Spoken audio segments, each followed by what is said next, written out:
Direto do canal Chupa Essa Manga, não é do canal Chupa Essa Manga, não. Essa vez é direto da sala da Sandra. A Sandra, a coordenadora, que fica me perturbando direto, intervindo nas minhas aulas. Beleza, beleza. Então vamos lá, gente. Antes de mais nada, vamos fazer a partir de agora a revisão da nossa AC, o famosíssimo provão, segundo ano, ensino médio, Colégio Santo Cecílio. Você sabe que aqui a vida acontece quando estamos juntos. E o conteúdo programático é capítulo 41, a Guerra Fria. Então, aquela parte toda básica da Guerra Fria que eu já disse. E, além disso, o slide que está em formato PDF, o conflito árabe-israelense, porque ele faz parte da Guerra Fria. E esse assunto está lá no final do livro, mas faz parte da Guerra Fria. Por favor. E o capítulo 42, Independências, África e Ásia. Sabendo que da África nós cobraremos apenas a África do Sul e da Ásia apenas a Índia. Vou começar. Então, vamos começar pela Guerra Fria. Aquela parte básica toda da Guerra Fria, quando terminou a Segunda Guerra Mundial, em 1945, que de lá surge a famosíssima ONU. Então, aquelas questões básicas que a gente sabe sobre a Guerra Fria, também conhecida como guerra psicológica, a guerra dos blocos capitalista versus o bloco socialista. Então, na verdade, o mundo ficou em tensão justamente pela formação desses dois grandes blocos. O primeiro bloco liderado pelos Estados Unidos da América, o bloco capitalista. O segundo bloco, o segundo país mais poderoso do mundo, mas não era capitalista, era o bloco socialista liderado pela famosíssima União Soviética. Aí você sabe que, diante disso tudo, essas duas potências, e a Sandra aqui me perturbando aqui, essas duas potências, tá certo? Elas começaram internacionalmente a disputarem o controle do modo de produção capitalista, liderado pelos Estados Unidos, socialista, liderado pela União Soviética, logo após, posteriormente à Segunda Guerra Mundial. Eu não sei se eu te faço entender. É como se esses dois países usassem o planeta Terra como se fosse uma bola e só dois jogadores. Um jogador, o bloco capitalista. O outro jogador, o bloco socialista. Beleza? Como se a Terra fosse uma bola, tá certo? Representava a própria Guerra Fria. Tranquilo? E aí outra coisa importante também que faz parte desse contexto, dentro do projeto, tá certo, da Guerra Fria, foi aquela corrida aeroespacial, a conquista do espaço, tá certo? Então, aquela disputa pelo espaço, se o homem foi ou não foi para a Lua, né? Aquela briga ferrenha, mas associada a isso, você não pode esquecer a esse evento conhecido como a corrida aeroespacial, você não pode esquecer que faz parte do processo da Guerra Fria, também houve a corrida armamentista. Lembra que quando terminou a Segunda Guerra Mundial, os Estados Unidos lançou 2 bombas atômicas sobre o Japão? Lembra lá, né? Era também demonstrando o poderio bélico norte-americano. Só que você sabe, você aprendeu que a União Soviética também entrou na corrida armamentista e se armou também até os dentes. Então, muito armamento nuclear. Mas tem um ponto importante, simbolicamente falando, tá certo? Que está relacionado diretamente à Guerra Fria, foi a divisão política da Alemanha. Em quantas partes? Duas partes. A parte ocidental, liderada pelos Estados Unidos, o bloco capitalista, e a parte oriental, liderada pelo bloco socialista. Então, a Alemanha é o grande símbolo, diretamente falando, tá certo, do início da Guerra Fria. E o próprio fim da Guerra Fria, ela se dá justamente com a reunificação das Alemanhas, que é justamente a queda do famosíssimo Muro de Berlim, o Muro da Vergonha, a Cortina de Ferro, como você achar melhor. Beleza, galera?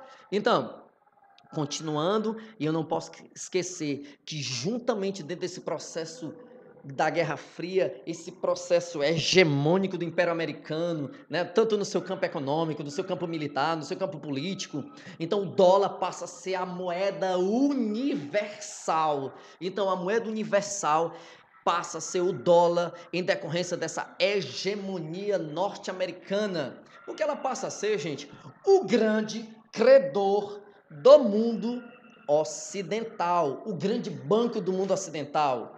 Beleza? Tranquilo? Então, outra coisa importante ligado a isso é justamente o seguinte, quando foi erguido o Muro de Berlim, tá certo?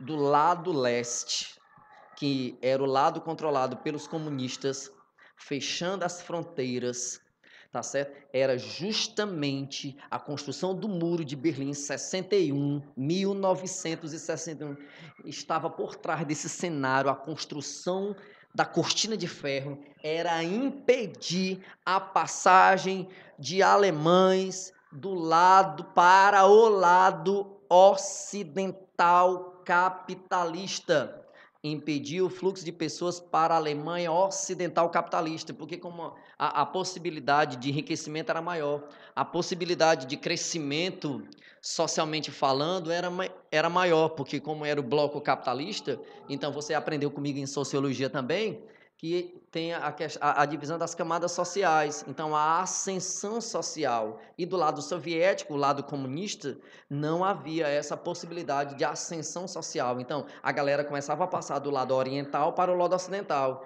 por isso a decisão da construção do famosíssimo Muro de Berlim, para impedir o fluxo de pessoas para a Alemanha Ocidental, porque a Alemanha Ocidental ela é capitalista.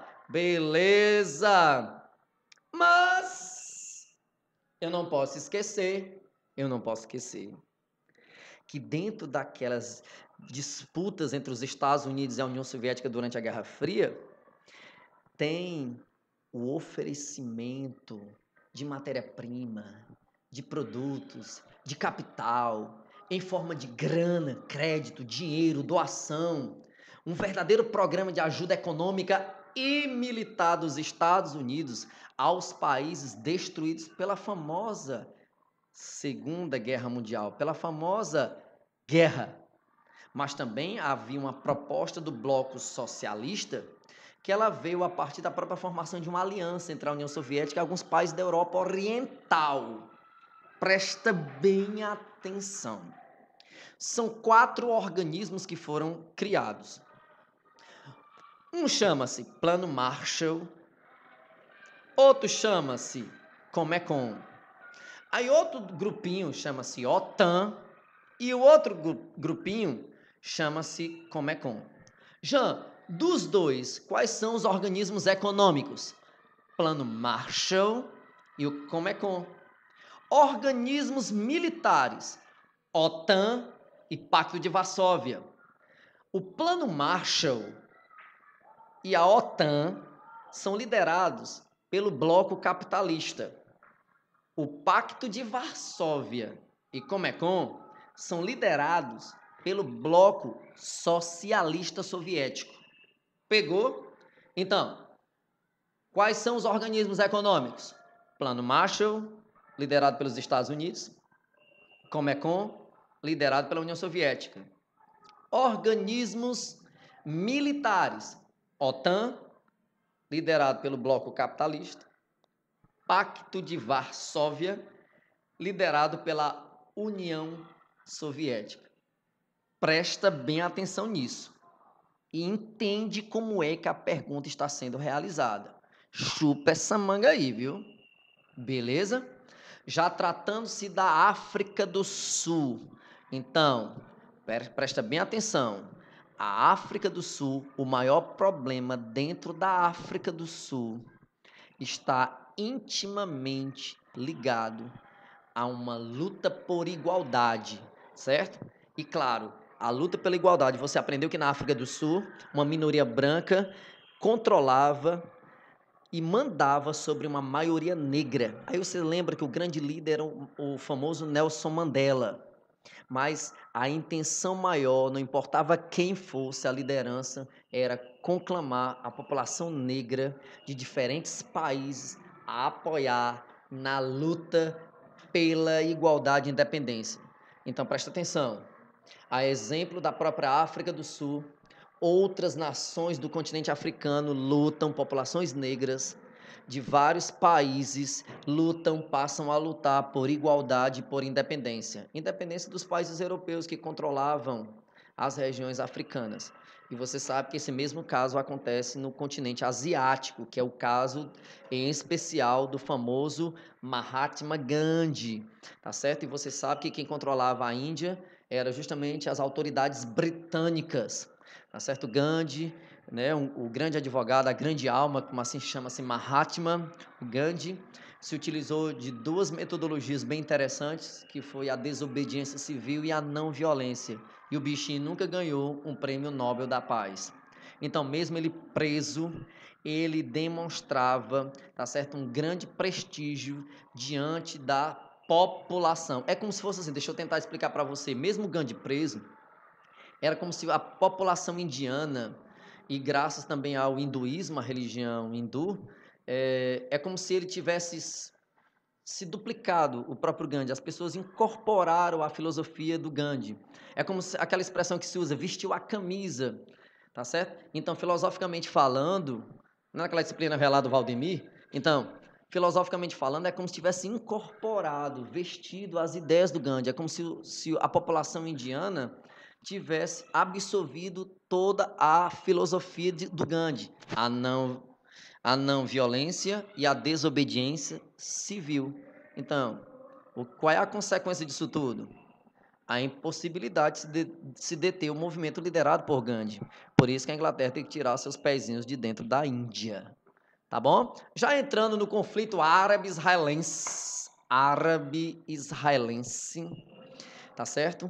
Você não pode esquecer que dentro desse assunto que a gente estuda desde o comecinho, né?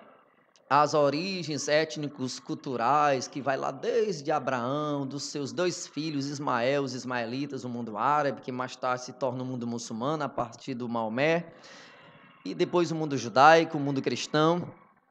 A gente chega justamente nos conflitos árabe-israelense. Eu não posso esquecer que até a Primeira Guerra Mundial, que foi de 1914 a 1918,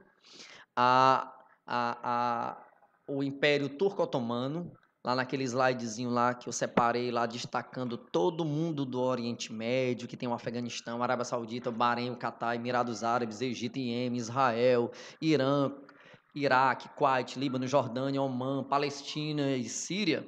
Você viu que quando terminou a Primeira Guerra Mundial, o Reino Unido controlou boa parte desse Oriente Médio. Então, isso facilitou todo o Império Turco-Otomano. E a parte do Reino Unido, da Inglaterra, estava a Palestina, a Transjordânia, Egito, Iraque e a Pérsia. E a França ficou com a Síria e o Líbano.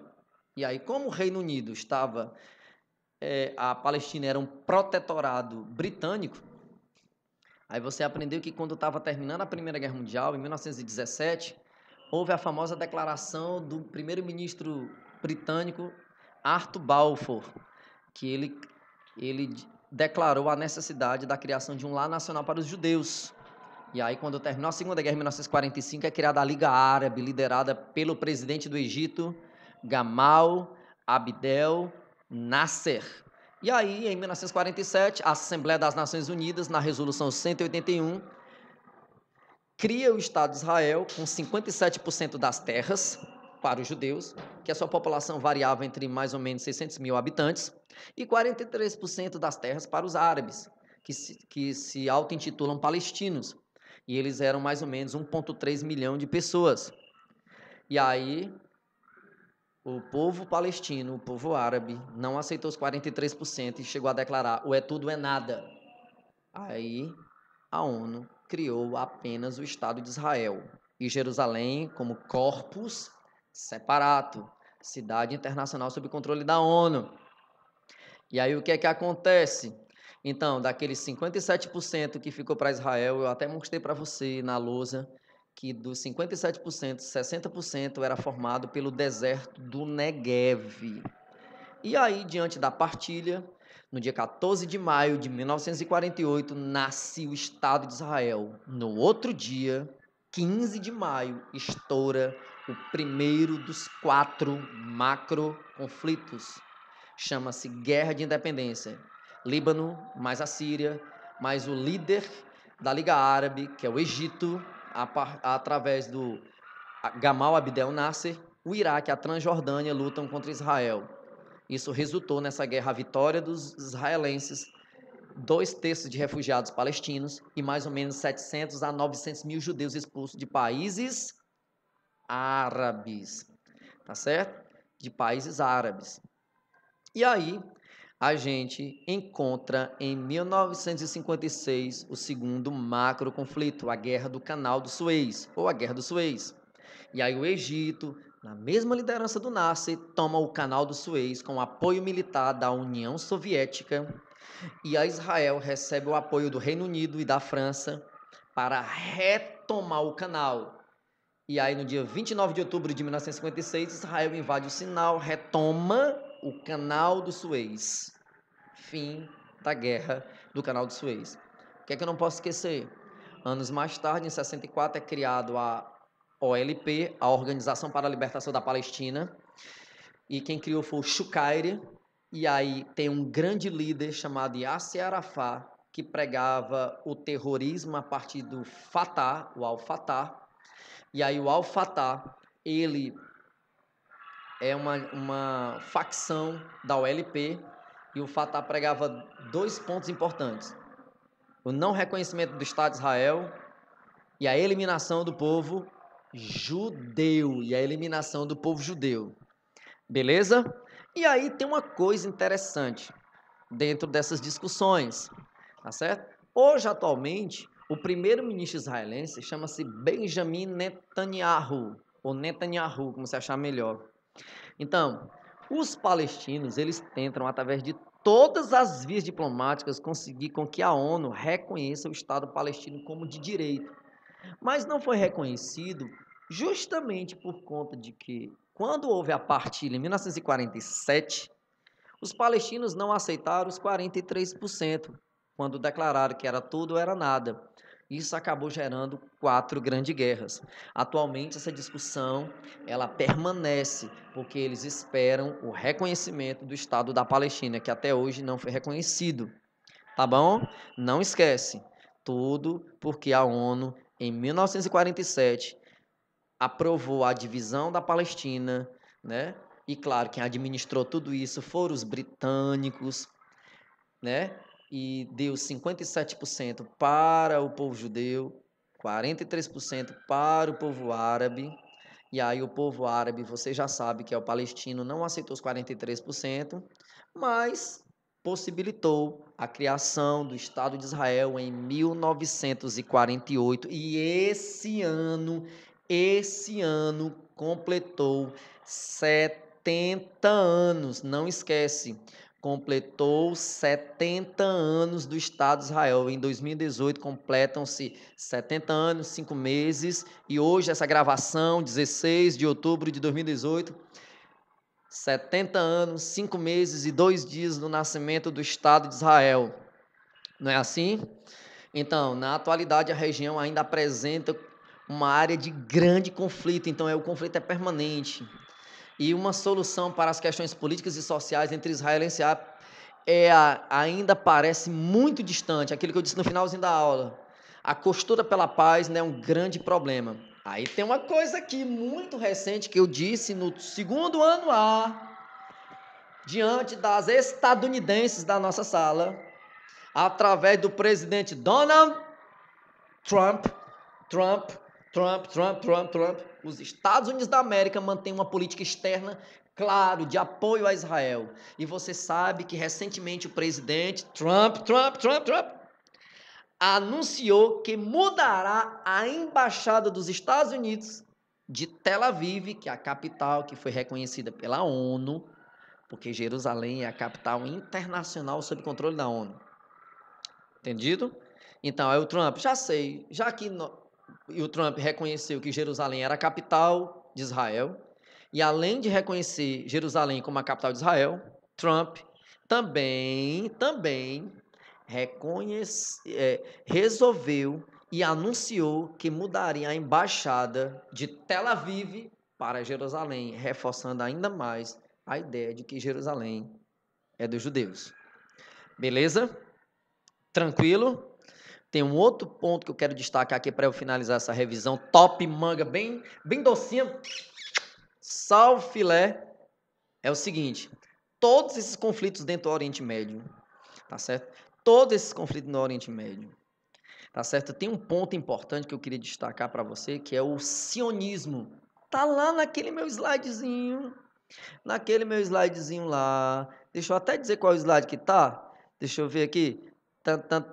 É o slide número 33, onde tem lá destacado o Oriente Médio, que tem lá a abertura do canal do Suez em 1869. Aí tem lá 1897, o primeiro encontro sionista, que até eu expliquei, que defendia o direito à autodeterminação do povo judeu e a existência de um Estado nacional judaico independente e soberano no território onde historicamente existia um antigo reino de Israel, Eretz Israeli. Lembrou? Então, era a busca dos judeus pela terra prometida. Por isso que eu fiz aquela historinha toda do entrocamento cultural judaico, para você ver lá Abraão saindo da sua terra e da sua parentela para a terra que Deus mostraria para eles, que era a terra prometida, a terra de Canaã, não é a Palestina. Então era a busca dos judeus pela terra prometida, nos arredores de Jerusalém, com a consequente criação de seu Estado-nação, que foi em 1948. Lá e vem a Sandra de novo, meu Deus do céu. Então, deixa eu ver. No mais, eu vou me despedindo aqui de vocês. E chupa essa manga! Vendo como ela me perturba? Valeu, galera! Uhul!